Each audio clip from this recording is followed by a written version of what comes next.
Hey everybody, it's Alison Heikkila. Thanks so much for joining me today. We're going to play with a layering stencil set and some deco foil from Therm O Web.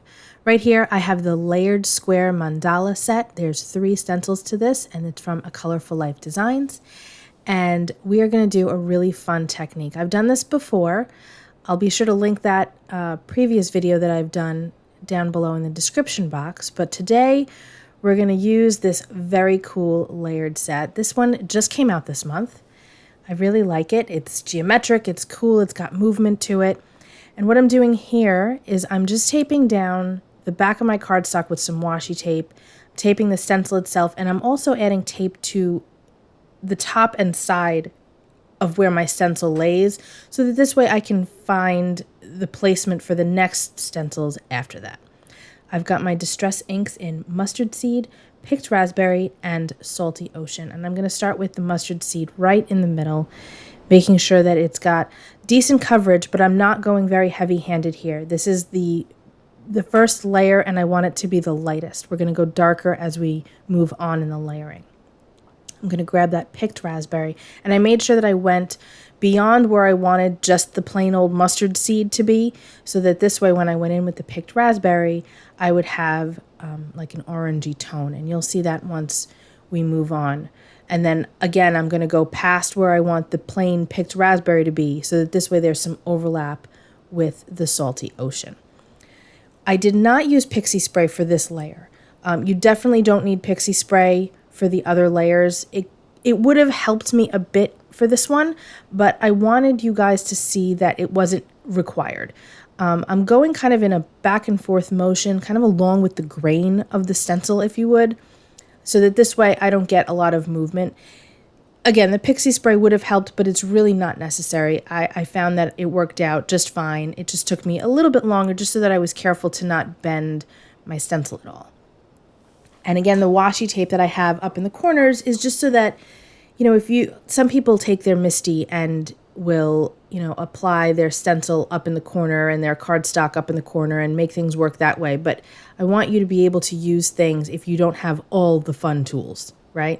So using some washi tape to help you line things up is definitely a good way to do it without, you know, having an expensive device. Not everybody has a MISTI or some other tool that they can use to line things up. You can also use the grid mat that's on your glass mat if you have something like that too, but again, washi tape is a nice cheap way to go. Now I'm working with the second layer of the stencil, and the spaces are smaller in this one. So the biggest spaces were in the first stencil, and they get smaller as you go to layer 2 and layer 3. And you can see that now I'm going much heavier handed with the ink colors. You can see a lot of really nice blends happening. Those oranges are popping out. We're going to get some nice purples in there, and it's just a really fun stencil to play with. You don't have to do such a variation in color. You can go monochromatic. My good friend Amy did a beautiful version with this stencil, and she did, you know, shades of green, and it was just lovely. It had a lot of movement because of the way the stencil is, but, you know, the monochromatic look that she went for was just, although it was exciting, it was also kind of soothing because of the greens that she used. I'll be sure to link her video below in the description box as well. So here we go with those 2 layers, and it already looks really cool, but we're going to step this up a bit. We're going to wind up putting some foil. So I'm just adding a little bit more of that salty ocean there, and I'm blending those colors a bit more just to make sure that I have, you know, a good range. I didn't want it to just be yellow, pink, and blue. I wanted there to be a nice range happening here. So I'm taking that off, and now we're going to lay down that third layer. Again, that washi tape is helping us line everything back up again, placing a piece on top, and now we're going to check out some deco foil. This is from Therm O Web. This is the Mystic Rainbow, and I'm going to use my Transfer Gel Duo here. This is a white paste when it's wet, and it will dry clear. Just showing you here that I had pre-cut a piece of foil. We're not up to the foiling part of it yet, but I pre-cut a piece of the foil so that I know that when I'm ready to foil, I've got it all set up, because this paste, it will dry clear, number 1, and it will also dry tacky.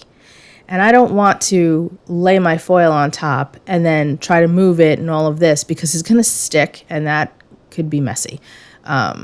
It won't necessarily stick too well, and that's part of the problem, because really having pressure and having heat is also good. Again, this is the Duo, so you can use this in a die cut machine, but I find that using my laminator works just a little bit better. I find that my die cut machine adds a little too much pressure, and it makes things get a little squished. You want to make sure that you wash that stencil right away. Don't let that stuff dry on there. Same with your palette knife or whatever it is that you use. So we're up to the point where I'm going to apply the foil. So I grabbed my Artesprix protective paper. I find it works really well with foiling. You do get a type of paper when you order deco foil from Therm O Web, but I don't know what I did with mine, and on a hunch I tried using the protective paper from Artesprix some time ago, and it worked beautifully. So that's what I'm doing here. You could add some extra cardstock in there as a shim and to help the paper kind of go through the laminator, but I didn't opt to do that this time. This laminator is ridiculously old. I think it's like 14 or 15 years old, so I don't really think that it's available anymore, but it still works great, so that's what I'm doing. And you want to let it run through completely. Don't try to pull anything out. It's gonna push the paper through for you. And at that point, we're gonna get to do the peel and reveal, which is always the best part. So I'm gonna lift this up and just make sure everything went through okay. Sometimes I run things twice, but it worked out, and look at that. I'm gonna pre-warn you, it is very hard to capture the shine in a photograph. I must have taken 20 minutes. Save that extra foil, guys. Save that foil. You can use it another time. It must have taken me 20 minutes to get a couple of decent photos. And at the end of this video, you'll see that there's only 2 as opposed to my regular 3, because I didn't want the foil to appear black. And it does in some pictures, so I have it at weird angles and whatever, so it looks amazing in person. Here I have my Pinkfresh Studios Perfect Sentiments. They're in baseball card holders. I got this idea from Amy as well. She's just such a creative mind. So I have them all in these baseball card holders, and it just makes it easier for me to see what I have, see what I'm missing, see the colors I've used. And I really should put them in a binder, but I've only got 3 sheets for those sentiments. I don't batch quite the same way that she does. So at the moment, they're just kind of hanging out with the stamps that they go with. And that works out just fine for me for now. So I wound up going with that Yay, which is done with Warm Breeze VersaFine Clair ink. That's my favorite ink for sentiments. It's just super crisp, and the colors are fantastic. I wanted a little bit more yellow on the card, so I just went back with the mustard seed and my cottontail blending brush from the Rabbit Hole Designs, which are the brushes that I used for the whole thing, and I just went around the entire perimeter just to add a little bit more yellow to my card. I don't use yellow a whole lot, so I wanted to try it out. You'll see on the back here that I've got some ink. I was experimenting with the colors to make sure that I wanted the yellow in the middle and things like that, so you can just ignore that mess in the back there. No one will know that it's there except for you and I. Now I've got some sparkle blends from Doodles Paper Playground. Unfortunately, they are no longer in business, so you can't get these anymore, but there are plenty of places that you can get sequins from now. So I have a bunch of yellows that I'm playing with, and I wanted them to be super vibrant. Again, I don't use yellow a whole lot, but here I felt like it really needed a lot of yellow just to make it even more cheerful than it already is. Man, I love that foil. Isn't it cool? That Mystic Rainbow is so pretty. You can use Barely Art Glue to apply your sequins, but I tend to prefer using On Point glue from Imagine. I realized that I had my tools in the wrong hand, so I'm fiddling with them to kind of fix them. I like to have my jewel picker in my left hand with my glue and my pokey tool in my right hand. And it just makes things a whole lot easier because sometimes the sequence doesn't want to come off of the jewel picker. So the pokey tool helps get those things in place. And of course the glue is what you need to get it to stick in the first place. So that's what we did there. What do you think, guys? I love it. I think it's so pretty. I love those colors, how they blended together. Super happy with the whole thing.